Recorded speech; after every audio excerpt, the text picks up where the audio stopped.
Puis sur ma gauche, sans les hésitations inaccoutumées d'aîné, aux quatre bras, j'annoncissais toute l'armée anglaise. Enfin, sur ma droite, les manœuvres annulées de Grouchy, au lieu de me garantir une victoire certaine, ont consommé ma perte, précipité la France dans le gouffre.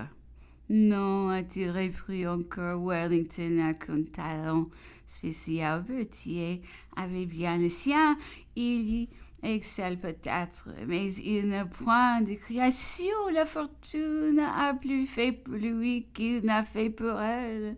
Quelle différence avec ce Marlborough, désormais sont émus les sangs parallèles. Marlborough, tout en gagnant des batailles, maniait le cabinet et suffisit les hommes pour Wellington. Il ne sut que se mettre à la suite des vues et des plans de Castlereagh. Aussi, Madame de Staël avait-elle dit Louis que hors de ces batailles, il n'avait pas deux idées.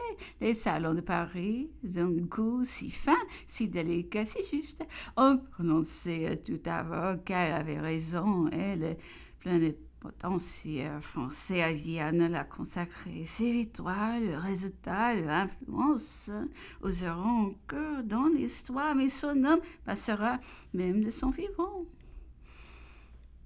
Puis, revenons au ministère en général, au ministère collectif et surtout à toutes les intrigues, à tous les grandes et petites passions qu'agitant ceux qui les composent. L'empereur a dit, mon cher, c'est qu'après tout, ce sont les léproseries. Nous n'échappons pas à la contagion. On peut y aspirer, veux-tu, quand nous sorgimos sans y voir. Là, c'est sa pureté. Je n'en accepterai que deux, peut-être les miens et celui des États-Unis d'Amérique, les miens parce que mes ministres n'étaient que mes hommes d'affaires et que je demeure seul responsable, celui des États-Unis, parce que les ministres n'y sont que les gens de l'opinion, toujours droite, toujours surveillante, toujours sévère. Est-il à conclure par cette fin remarquable? Je ne crois pas qu'aucun souverain se soit jamais mieux enterré que je vais finir par l'être.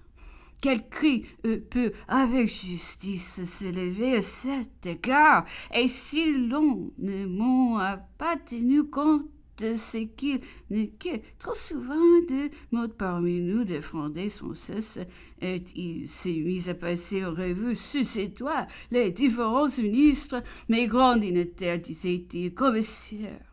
Et le brun, deux personnes très distinguées, tout à fait bienveillantes, Bassano et Calancourt, deux hommes de cœur et des droitures, mollet, ce bonhomme de la magistrature, caractère appelé probablement jouer un rôle dans le ministère futur.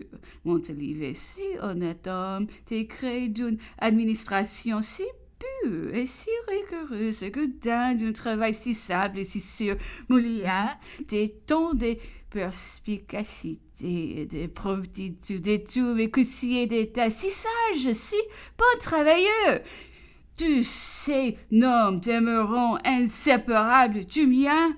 Quel pays, quelle époque présenta jamais un ensemble mieux composé, plus moral? Heureuse est la nation qui possède de tels instruments et sait les mettre à profit.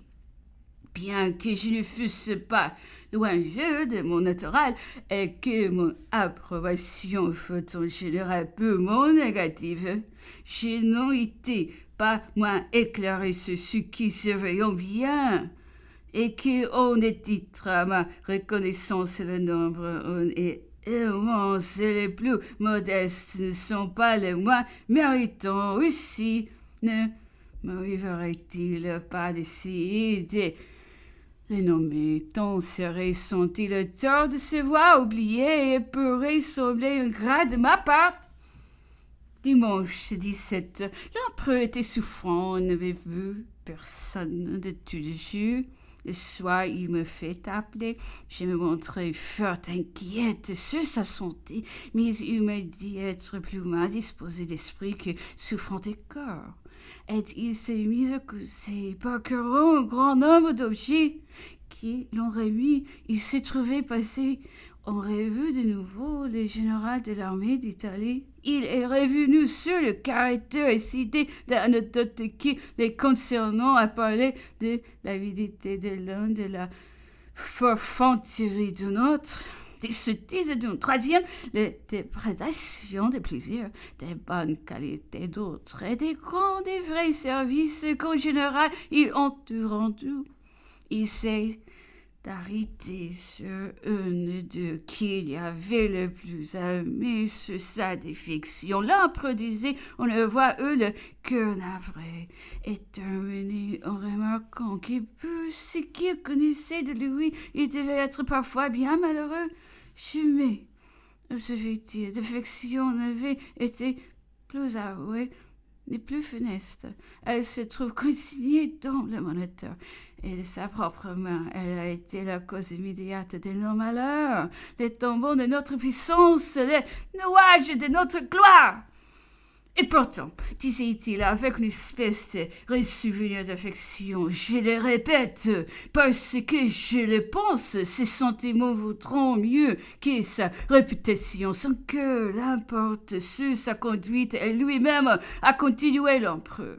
Ne semble-t-il pas penser ici les papiers, nous disons, qu'en suscitant vainement peu la valette, ils répondent avec fusion aux difficultés du monarque en lui disant « Messieurs, moi je vous ai donné plus que la vie.